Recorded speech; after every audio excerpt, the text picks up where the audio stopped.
Et bienvenue dans cette vidéo pour la pleine lune qui va pas tarder. Alors je sors cette vidéo un peu tardivement, désolée. Le 15 novembre 2024 à 22h28, on aura une pleine lune au-dessus de nos têtes. Alors, elle sera en taureau d'ailleurs. Alors je me suis dit, allez c'est parti pour le tirage habituel. Je vais juste vous indiquer les énergies dominantes et ce que vous pouvez potentiellement en faire pour les inviter au mieux dans votre existence et peut-être que ça peut vous aider selon la thématique présente. Peut-être ça va pas vous parler. Si vous n'êtes pas concerné, ben voilà. Sinon, si ça touche un point précis, écoutez, ça peut être chouette. 5 de bâton, la totalité ici. Ok, j'ai pris au chaud si vous vous demandez. La mort, qui s'appelle ici la transformation. D'accord. Et nous sommes le monde. Oh, ouais. Alors, c'est assez net, c'est-à-dire que là, la thématique est très très très vite identifiable.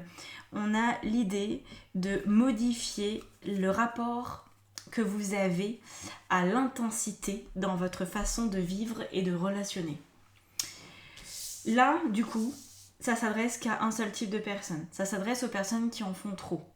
Les autres, c'est pas pour vous, vraiment. Là c'est un message qui est trop net.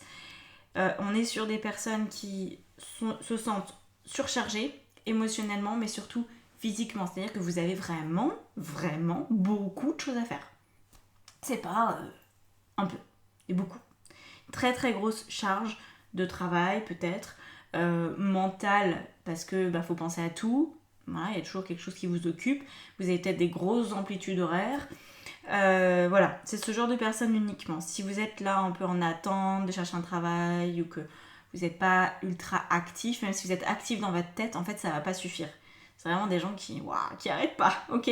Qu'il peut y avoir un peu de fatigue aussi derrière, c'est possible. Donc avec la mort, on voit que le but c'est de transformer ça. C'est peut-être bien d'être une machine, c'est bien d'être un bulldozer, jusqu'au moment où ça peut quand même porter un petit peu préjudice, n'est-ce pas? Et donc là, le but, c'est peut-être d'y réfléchir autrement. Pour certains, ça va être de déléguer, par exemple, parce qu'on voit que c'est par rapport aux autres que ça se passe. C'est quelle place vous donnez aux autres dans votre vie? Est-ce que vous leur faites confiance quand ils vous donnent des conseils, quand ils vous disent « Ah, mais peut-être que si tu t'organisais comme ça t'allégerait ». Est-ce que vous les écoutez? Est-ce que, ou alors est-ce que vous êtes en train de vous dire j'ai eu une ou deux clientes comme ça qui m'ont beaucoup fait rire parce qu'elles avaient bien conscience que c'était pas correct ce qu'elles faisaient.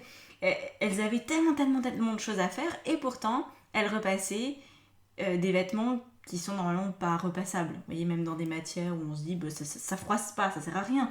Mais non, leur ultra exigence leur faisait perdre du temps là-dedans, ce qui faisait que pour le coup, la charge de choses à faire n'en finissait jamais. Vous voyez, donc j'espère que vous n'êtes pas à ce point-là.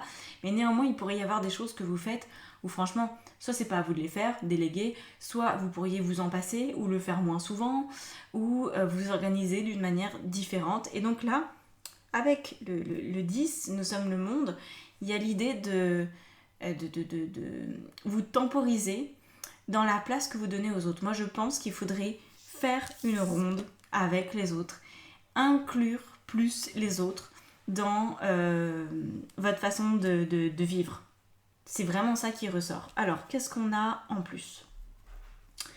On a ça. Ah bah tiens, il y a la triade à côté, je vais utiliser un peu la triade. On a un petit conseil pour vous aider. On a les feuilles, leaves. Alors, on a des feuilles et puis on a aussi un très très beau scarabée et une libellule. Il nous parle là les feuilles, c'est le... Vous savez, c'est comme la mort, comme la transformation. C'est les feuilles qui tombent et puis qui se défont, qui deviennent de l'humus, qui se transforment. Donc là, c'est l'idée d'un renouveau et du progrès. Et en fait, vous en avez peut-être pas trop conscience, mais vous êtes la feuille tombée de l'arbre. Vous pensiez peut-être encore avoir vachement d'énergie, être la petite feuille qui pète la forme là au printemps, vous dire « Ah, je peux faire ça, c'est trop bien ». En fait, non, regardez, vous êtes déjà tombé. Vous êtes bien orangé, bien bruni par le temps, par le soleil. Voilà, vous êtes en train de sécher tranquillement. Et là, le but, ça va être de passer à autre chose. C'est vraiment la même notion que la chenille qui devient papillon. Il s'agit de voir que ce que vous faites ou la manière dont vous le faites, c'est plus tenable. Voilà. Alors, on rajoute des cartes. Je rajouterai encore une autre carte conseil avec celle-ci, je les aime vraiment beaucoup. L'éternité. Ok. Vous n'allez pas tenir pour l'éternité, c'est pas possible. Alors, qu'est-ce qu'il y a d'autre? Une autre carte qui veut venir. Ça, c'est, je pense, la notion la plus importante. Parce que pourquoi vous êtes comme ça? Pourquoi est-ce que vous êtes à fond? Pourquoi vous vous empêchez de respirer même quand vous avez envie de respirer? C'est presque ça, hein. C'est « Ah bah non, mais moi j'aime bien avoir la tête sous l'eau. » C'est quoi? C'est la joie du challenge, des défis. Hein, voilà, il y a un moment où il faut peut-être s'apaiser.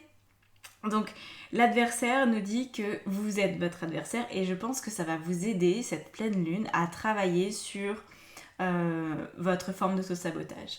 À remarquer qu'en fait, votre auto-saboteur vous fait faire beaucoup de choses et qu'en fait, forcément, au bout d'un moment, vous êtes épuisé, donc vous ne faites plus rien, donc finalement, vous perdez tout le bénéfice de ce que vous avez fait avant. Ah, c'est une très bonne idée, n'est-ce pas? C'est génial. Je ne vous juge absolument pas parce que j'ai clairement tendance à être comme ça. Bon, beaucoup moins depuis plusieurs années parce que j'apprends à voir le moment où j'en fais trop. Mais voilà, hein, quand on a ce tempérament-là, il faut savoir reconnaître, avoir quelques points de vigilance pour dire oh, là, tu vas pas tenir en fait. Donc rectifie maintenant pour pouvoir à peu près gérer la suite. Voilà.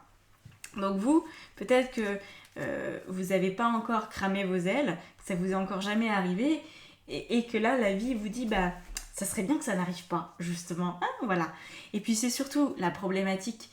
Bon, évidemment, se cramer les ailes, faire un burn-out, être épuisé, c'est pas chouette. Mais ce qui est encore moins chouette, c'est de se rendre compte que vous avez fait presque tout ça pour rien.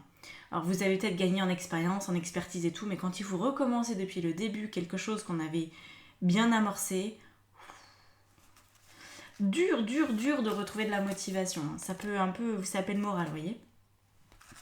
Et on a le sol, la terre, la stabilité, la simplicité. Regardez, on a le petit piochou là. Et puis, enfin non, c'est pas un piochou, c'est un truc pour... vous savez, là, un plantoir. Voilà, une forme de plantoir.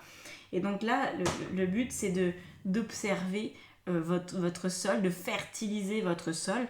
Vous étiez peut-être beaucoup trop fixé sur vos branches, sur le fait d'aller vers le haut, de grandir, de vous élargir. Et moi j'ai l'image comme ça d'un arbre qui est super beau, on dirait qu'il est magnifique, qu'il est vraiment solide et tout. Puis en fait il a une toute petite racine, donc au moindre coup de vent, il pourrait un peu être à plat. Donc redescendez dans votre sol. C'est la période de l'automne, hein. On est aussi là-dedans pour ça. Ça va pas durer tant de temps que ça en plus. On a encore un petit mois en automne, après ça changera. Et là, ça sera encore plus dense, ça sera encore plus dans l'intériorité. Mais pour l'instant, déjà, revenez au sol. On ne vous parle pas forcément de rentrer dans vos profondeurs, mais revenez au sol et prenez conscience que vous n'y êtes pas suffisamment. Prenez conscience que vous n'êtes peut-être pas encore... dans votre centre. Je ne vous parle pas forcément d'enracinement, je vous parle du centre, un équilibre entre le haut et le bas. Je pense que là, cette pleine lune, elle vous dit arrêtez de regarder ce qu'il y a toujours là-haut, arrêtez de courir après quelque chose, redescendez à minima dans votre centre pour peut-être vous sentir mieux après. Ok ? Et alors, on va prendre une dernière carte. Qu'est-ce que je vais prendre ? Oui, ça c'est pas mal. Alors, un petit tarot. Le 4 de coupe. Ouais. D'accord. Le 4 de coupe, c'est... ça nous montre que ça va être quand même, pour vous, synonyme de vous délester de pas mal de choses. Parce que le 4 de coupe, c'est celui qui veut plus trop s'engager. Il se dit, bah oui, mais du coup, ça marche pas, ça marche pas, ça marche pas, ça marche pas. Il y a 4 trucs qui marchent pas. Du coup, moi, je veux plus rien. Parce que j'ai testé ça. Donc, je pense que non seulement vous allez avoir besoin de mettre les choses à plat, mais qu'en plus, vous allez décider de laisser beaucoup de choses en arrière-plan. Vous allez dire, non, ça sera pour plus tard. Ça sera pour dans 6 mois, ça sera pour dans 1 an, ça sera pour dans jamais. Il y a vraiment cette notion-là qui revient.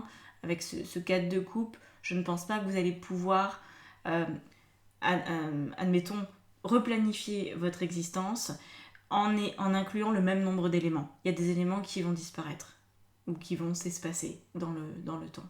Ouais. Voilà, petite vidéo, mais je tenais quand même à vous la faire. J'ai cette habitude et je trouve que c'est sympa. J'espère que ça vous aura plu, que ça vous aura peut-être permis de prendre conscience de ça et de vous en préoccuper un petit peu plus que d'habitude pour votre bien-être sur le long terme. Voilà. Je vous laisse là-dessus. Prenez grand soin de vous et très belle pleine lune. J'espère que vous dormirez bien. À bientôt. Ciao, ciao.